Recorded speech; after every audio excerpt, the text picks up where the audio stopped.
was well-meaning family members, Okay. they grew up abroad where, coming to the West was seen as the golden ticket to success. And I believe they did the best they could with what they had. And I come from a family of doctors. My dad's a doctor, my granddad's a doctor, my mum's a biochemist.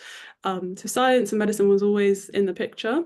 I think that pressure came from a fear of the unknown. That was all they knew, and they didn't really believe there could be anything else. So, in today's episode, we are going to a place that I don't really talk about so much in the context of alternative careers, developing careers in industry, but actually is a really important topic, which is about being a woman of color, a Black woman, in this space, being a Black woman leader, and really carving out your own path, and some of the challenges associated with that. And I'm really, really excited to run this episode with Dr. Rania Ibrahim, who is one of our star leadership industry fellows on our Doctors in Industry program. And we'll go through her story as to not only how I've observed, or many of us have observed her transformation on the program in a few short months, but everything that brought her to the program and the huge impact that she has made, but also where she came from and how that has shaped her life and career journey. So I want to say really warm welcome. It's a real pleasure to do this with you. Thank you. It's a pleasure to be here. What an honor. Yeah, absolutely. So Ryan and I was saying, like, I think one of the first in-person conversations I had with you, because obviously I had lots beforehand, was outside Victoria Station, a couple of months ago in March, before we were about to go to Battersea Park for our fellow day, which involved going Go Ape and also then Houses of Parliament. It was amazing. But one of the first things I remember you saying to me was like, you are an EFNP, Myers-Briggs types, which it was exactly the same as mine. So could you Mhm. describe like what that looks like? Yeah, I mean, I think we are the best personality type. Yeah. ENFPs are such a joy to be around. We were talking about it earlier today. We are quick starters. We are Mhm. we are adaptable. We are such creative thinkers. We are colorful and quirky and just a joy to be around, I would say. Well, yeah, my husband might not say that, but yeah, I mean, like, we appear, I say we appear to be outgoing, and a lot of people say I'm an extrovert. I'm not sure if I identify with that, but we're outgoing, we get on with things, we get things done, right? And we get started Yeah. yesterday. And so with everything that you described, the creative element as well, but with everything you described, uh, how how did that fit for you in medicine, in the Hmm. NHS, in healthcare? How was that for you? A really good question. I think it was really difficult. I didn't Mm, see much of my creativity being nurtured during medical school. I always felt like I really stood out and that wasn't necessarily encouraged. It was very much you go through med school, F1, F2, ST1, ST2, and this is the ladder that's given to you. And there's not much flexibility or leeway around that. And I remember even thinking after I finished F2, I really want to do global health, but there's no global health training pathway. So what am I supposed to do? And that led to me sort of having 2, 3 years out thinking about what I was going to do next. And I didn't fit into a box. It wasn't cardiology, it wasn't dermatology, and I didn't really know where to kind of put that passion that I had into when there wasn't kind of an ST1 place for that. There wasn't a training program for that. mm. I find that really interesting because, yeah, we're given this pathway, right? And I think, especially because I mean, so many doctors who are creatives, and I look back and I'm like, God, how did I survive that long as a clinician in a system that was really not against, but yeah, against what I'm actually intuitively, I'm talking intuitively about. Um, and I left the traditional healthcare system about 7, 8 years ago now, and I'm still recovering from that because it just wasn't a great match. And, coming into this with my occupational health hat, I see a lot of people who are also in a similar system where it isn't a great match, and struggling, and it presents as so many different things. But I mean, being, a migrant woman, Mhm. because I know that you're originally from Sudan and of color in medicine, like what parts of you did you really have to downplay or hide in that Mm. process? Yeah, so to kind of summarize, being a Black Muslim woman, I found the Mm, intersectionality of that was really difficult. Each one mm, of those things comes with its own challenges, and to have kind of three of them combined, I found that really difficult. I went to Bristol University, and it was quite an elitist university. There weren't many people of color, and I found myself really sticking out. And I even noticed it very subtly, and we did some research back when I was in university, around when George Floyd was kind of happening in the Black Lives Matter movement. We did some research and we found that professors and lecturers would and doctors who were teaching sort of seminars, they would, when they were interacting with students, if you had a name that was difficult to pronounce, they wouldn't ask you as many questions. They might be like, "Oh, Sam, what do you think of this okay. dermatology case?" or "Sarah, what do you think?" And we did some research and we found really interesting things like that. And it's the sort of unconscious biases that made us feel a bit out of the picture, let's say. Kind of hidden, not really there, not as important. And so, like, what moment, or usually it's several moments or a period of time, like you realize, like, okay, this is not for me. I need to actually move on from this. From the NHS, from the traditional route, is that what you mean? Hmm. So I graduated in 2020 with the COVID pandemic. So I was a little baby doctor thrown in the front lines. And I think from that moment, I saw the NHS at its most challenging time. So I think I saw maybe the worst of it, because it's already an institution that was struggling, and then put in a global pandemic and you've got extreme shortage of staffs, lots of issues there were at the time. So I think around that time I started to think, I'm not sure if this is for me anymore. I didn't feel very supported. Teaching and training for F1s, F2s, that all went out the window.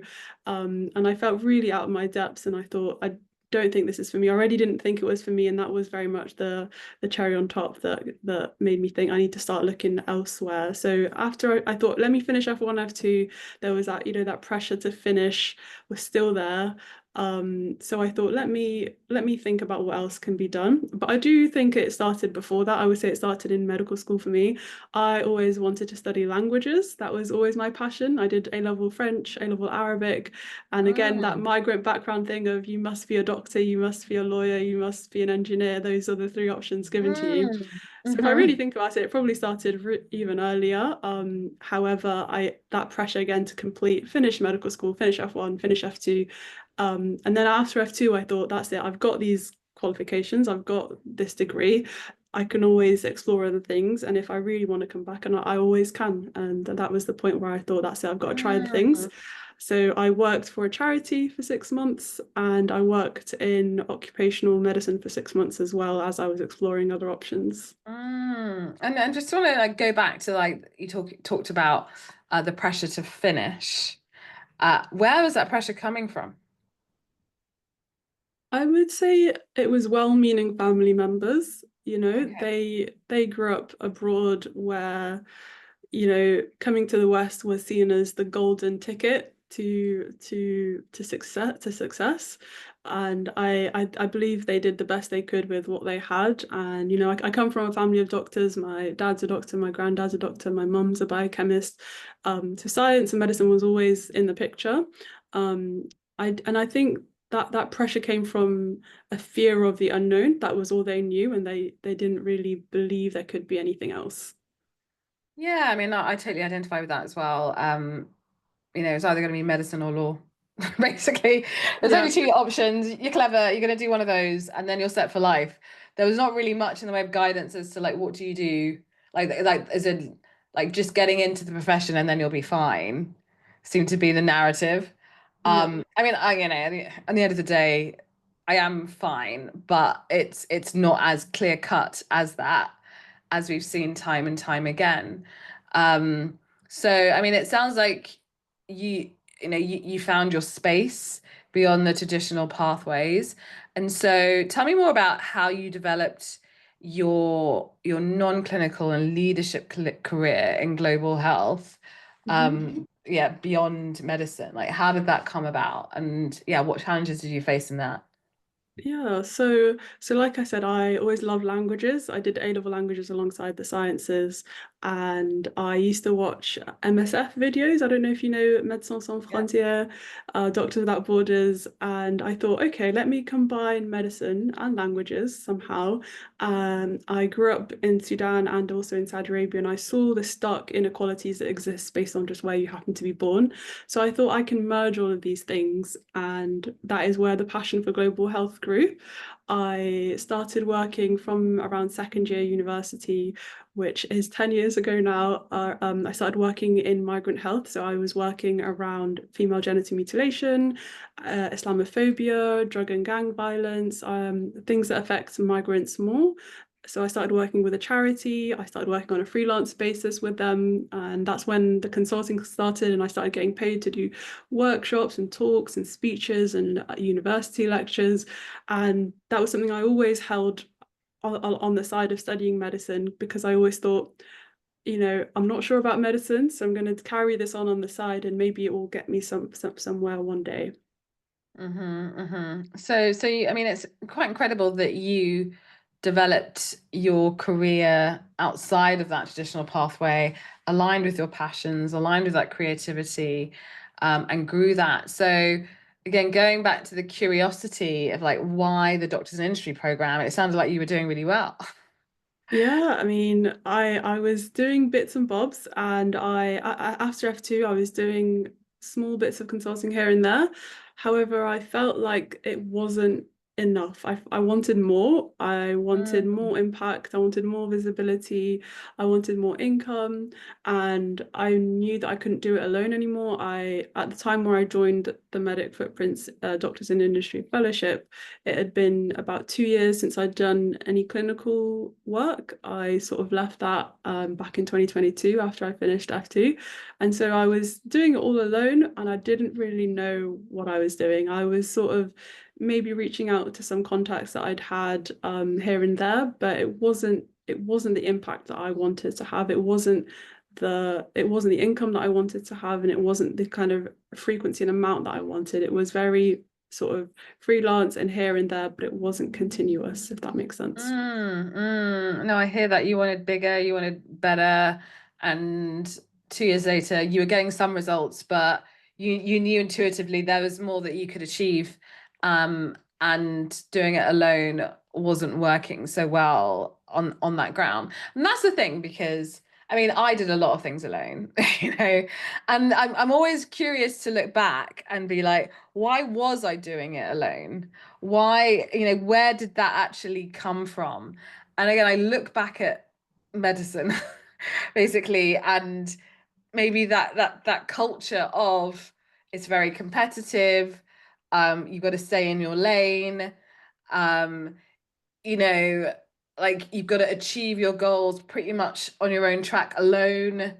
I'm even always reflecting as to like what point did I think that working alone without any support, independent, was better? I don't Yeah. know how you think about that. Yeah, I would also say I would look around my peers, my friends, they all started training, and I thought I was alone. I thought, am I the only one who feels like medicine, there's something beyond medicine? Am I the only one who feels like our medical degrees can be used for so much more than just clinical medicine? Um, and I'd followed, like many people, followed Medic Footprints for years, and it's actually how I discovered the occupational health job that I did. And so when there was the free 7 day challenge in January, I was like, this is great. This is a community of people who are just like me, people who are doctors who believe that there's impact beyond clinical medicine. And that there was a light bulb moment. I was like, oh, this is a community of like-minded people. I don't have to do this alone anymore. Brilliant. Yeah, I mean, like having that community of like-minded people is way more powerful than I think we realize, especially because, for example, the doctor's mess has been taken away from hospitals, and we're not spending nearly enough time with our peers. But I mean, moving forward to having joined the program, um, I mean, actually, let's step back. As in, let's step forward again. I'm like back forward, indecisive, making a decision. Right, we're going to move forward. Community. What is the difference between going the alone road versus community of like-minded people? What has been the difference for you when we're Yeah. focusing on the power of that community versus doing it alone? First of all, I want to say how much I underestimated the power of community. I really thought I could do it alone, and until I joined the program, the fellowship, I didn't. I really didn't understand, why I thought I could do it alone. I think for me, the power has been in, so number one, accountability. There's so much accountability and encouragement. The fellows, the people have joined my workshops, people are supporting me so much, reaching out to me, people, also the network. That has been secondly, a really powerful source of community. Just yesterday at the doctor's mess that we hosted, I was talking about how I've hired a photographer, videographer to make a film for Kolana, and how I want to expand that film so that it reaches as many people as possible. And then somebody at the mess was like, "Oh, I know someone who knows the CEO of Channel 4, and I can put you in touch, and maybe there could be some synergy there so that your film could be showcased on Channel 4." I would not have had that opportunity if I wasn't part of this amazing community and this amazing network. I mean, but then again, like people are like who are listening, yeah, but then how? How did that happen? How did that work? Like, what was it that actually made the difference? What was it about the community? Yeah, yeah. What is it that got you that gig? What is it? Do you know what I mean? Yeah, I mean, I being part of this community. If I wasn't part of this community, I wouldn't have been at that doctor's mess yesterday. I wouldn't have opened up. And at the doctor's mess, we are sharing our wins, our challenges. We are bouncing ideas off each other. People are seeing each other's blind spots. People are suggesting amazing contacts to each other. We are so much stronger together. And that support has been, like I said, I really underestimated the power of community. I really did underestimate that. Because there's also an element of you see other people doing it, so you believe that you can do it. Yeah, Right. And you're seeing that absolutely. every day, you're hearing it every day. Just like, Yep. being in medicine, you're around, so you're in a certain different culture and you're seeing people do certain things and you're hearing people do certain things. And so you're like, okay, well, that's my world. And so can I, whether that's good Yeah. or bad, whether that's where you want to go or not. And so this being alone, like you're kind of left to your devices, which may or may not work, and then you expose yourself to that trial and error, which takes a very long time. But Yeah. being amongst people, again, as you talked about blind spots being key, because we've all got blind spots, and just having someone else around you to be like, hey, this is my experience, this worked for me, this didn't work for me, gives you way more of that informed Yeah. process for your own, informed. Yeah. You may decide I'm still going to do it anyway, but at least you go in informed and you learn Yeah. from other people's challenges, mistakes, and wins. Yeah. And just to add to that as well, what you said about you see other people doing it and you think that you can do it. And I really saw that when I joined. I thought, wow, Abena is a Black woman and she is the founder and CEO of this amazing company. Maybe that could be me one day. And I think because I'm a Black woman, that representation really matters. And it's something that I see the new generation are having more of. For example, my sister, she's 16. We grew up, we've got really big, thick, curly hair. I always wanted to straighten it growing up using relaxers, that sort of thing. Now I see in the young, and I think because the younger generation have so much more representation, there's more Black artists, there's Black Barbies now, all these little things, they matter. And she's never wanted to get rid of her curls or anything like that. And I really believe in the power of representation as well. Yeah, absolutely. And I have to say, and this is not something that I've consciously done, but I see that one of my biggest dreams and visions is to create a truly diverse community, right? Where there's it's open to everyone, but most importantly, people who come from diverse backgrounds, genders, sexuality, like all of that. Again, that comes from my occupational medicine, not even before then, because I see that people who are from, underrepresented groups, regardless of how you define it, they have their own unique challenges that aren't necessarily solved, especially in the traditional world of work.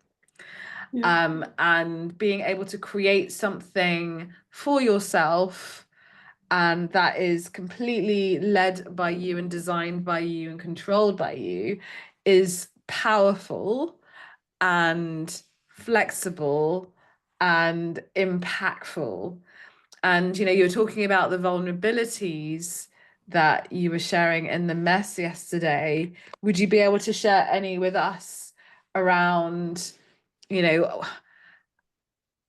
what have you got any vulnerabilities that have impacted your work or your ability to do certain things? And how has building Kolana, launching this global health program, how has that helped you to manage those vulnerabilities? That's a question. So, yes, I do have vulnerabilities, and for the longest time, I hid them. Just it was only a couple of days ago that I made my first ever post on LinkedIn about the chronic health problems that I face. I always thought, I'm meant to be the doctor. I can't be the patient, so I can't really talk about my problems and my health problems. It's not my place to do that, and I really wish I hadn't done that. So, yeah, I have multiple chronic health problems. I have keratoconus and retinal degeneration. I've had multiple eye surgeries. I have permanent vision loss in my right eye. I see flashes, shadows, double vision. I really struggle with my vision. I have an autoimmune skin disorder. I was also diagnosed with osteoarthritis in both my knees. I was born with a congenital abnormality in my knees that meant that yeah, have painful crunching and grinding in both my knees at 28. I'm only 28, and I used to run a lot. I've been told I can't run again.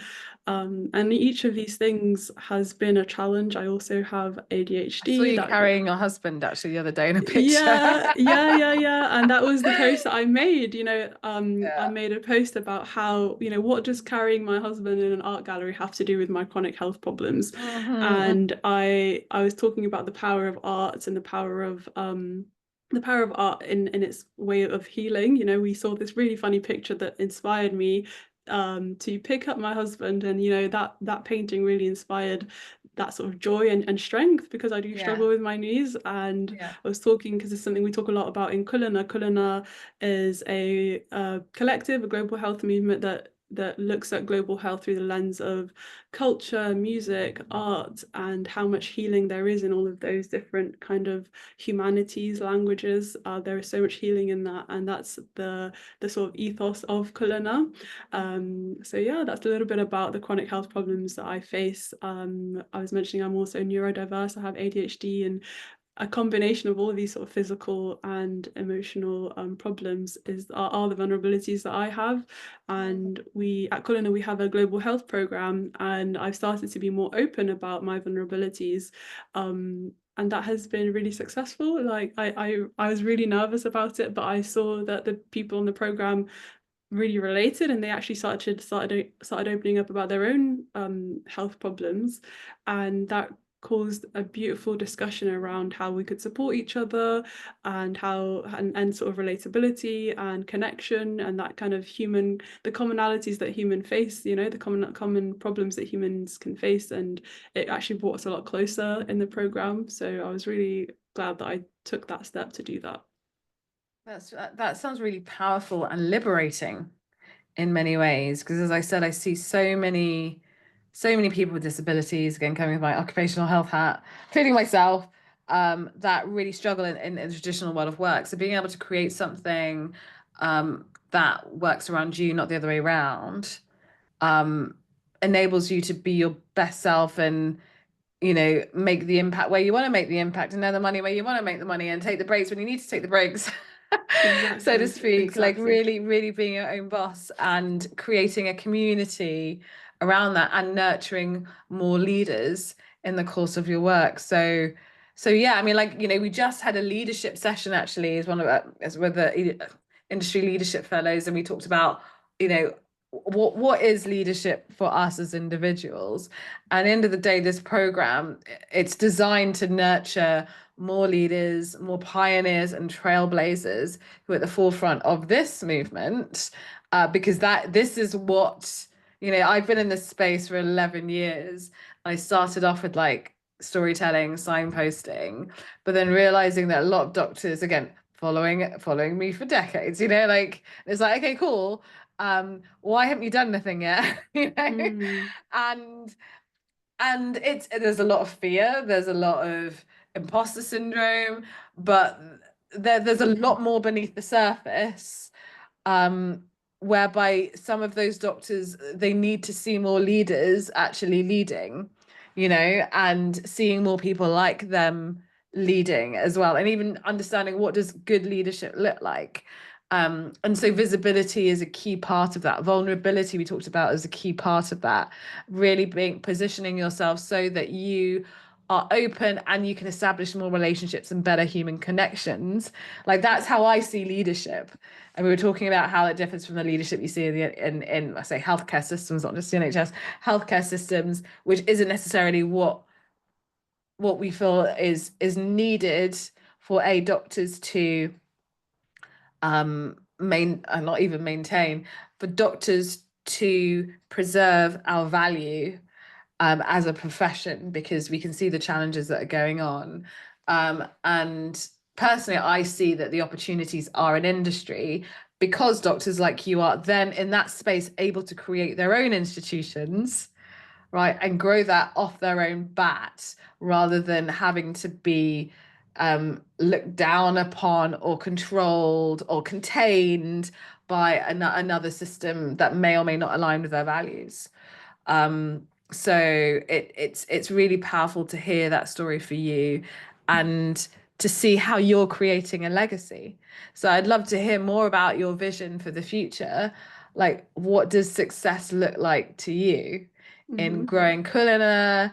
I mean, especially with all of the challenges that you're experiencing personally, professionally, like what does success look like to you, and what is it that you feel like you need to get to your next milestone at the moment? Mm, I love that. I love what you said about leaving a legacy. That's something we've been talking about in our global health program. One of the tasks I set was to create a legacy quote, and to kind of encourage the creation of a legacy quote, I was talking about how if your dreams don't scare you, they're not big enough. And so, which Mm-hmm. is a quote that I love, and I was encouraging us to dream big. And so my dream, my vision with Kolana is to be the biggest global health hub in the world. There's the Great. WHO. I'm dreaming big, and I want Kolana to Yes. be a household name, just like the UN, the WHO. That is my dream, my vision. Yes. And it might not be my generation, it might be the next generation, but I think having a big goal like that, a big dream, a big vision is so important, because it reminds us that, our careers are our calling, aren't they? They are a calling. And, I think speaking again Well, they about should be legacy. our calling. I tell Yeah. you, yeah, it should be our calling. And like a lot of us kind of, end up in medicine because it's the thing to do, But I believe, regardless of what path we will take, the path that we're meant to take, it will happen regardless. Hmm. Hmm. But we have to you have to listen to yourself, you have to lean into your intuition, and you have Absolutely. to think big. And if you're in Yeah. an environment where you're not allowed to think big, or that's not valued, move out of that environment. Yeah. Definitely. And Definitely. I realize how much of the legacy of thinking small and contain that I brought with me from the institution, right? And even now I'm speaking to doctors who are like apologizing for their dreams and Mm. apologizing for big visions, and that absolutely needs to stop, right? Hmm. And Hmm. especially now when doctors, we like the world needs doctors more than ever, but it's also a time where doctors really need to redefine. We really need to redefine our own value, because what we were valued for is totally being eroded right now. And this is where the creation happens. This is where the building happens, and this is it cannot happen within another institution. who has another agenda. So it's just great to, yeah, I just love that quote as well. I just absolutely love the quote. Mm. Say it again. Say it one more time. What was the quote about thinking big? Absolutely. Like that quote is something that has been a huge part of something we talk about a lot in the global health program. Oh, brilliant. So, going back to global health before we close, I'm sure there are lots of doctors going, "Oh, global health, tell me more about it. How do I get into it?" Tell us, how do you get Mm, into it? great question. So I would say how to get into global health, picking something that is, something you're really passionate about. I think that is going to be the key. And, passion is something that we throw around a lot and we talk about a lot. But if I give an example of, for me, it's usually something that's personal. So for me, I got into global health through my work in FGM, female genital mutilation. Unfortunately, where I come from, Sudan, there's a really high prevalence. It's something that has affected many people in my own family. And I grew up seeing, the psychological consequences of that, and also seeing how much culture plays into that. So I chose something that was personal, and I think passion has to be something that's personal. So, and I'm starting to see that people who are in global health, it's because of a deep injustice that they've seen in the world that they're getting into it. Mhm. When it comes to FGM, I'm the first generation of women in my family who thankfully have not experienced it, and that's due to and if we go back to thinking about legacy, so my dad's an obs and gynae doctor. He used to go out to rural places in Sudan and raise awareness around FGM, and it was already his mission to stop this harmful practice. And I feel like I'm taking on the reins now and being the next generation. And so if you can think of something that is, your passion, what something I also say in the global health program is, what breaks your heart enough that you want to make a difference around in the world. That is the essence of global health. Global health is that we are a global community, and if there is and the inequalities that exist are unfortunately very stark. They and global health really puts an emphasis on international health being just as important as the health that we see here in the West. So yeah, what breaks your heart enough that you want to make a difference around? That would be my piece of wisdom into getting into global health. So, what breaks your heart enough to make a difference? Mm, I mean, I think that is the key question that everyone, and like, even in the program, we talk about your big why. Like, why is this important to you? Because if it isn't important to you on a personal, a visceral level, you're going to give up soon, yeah.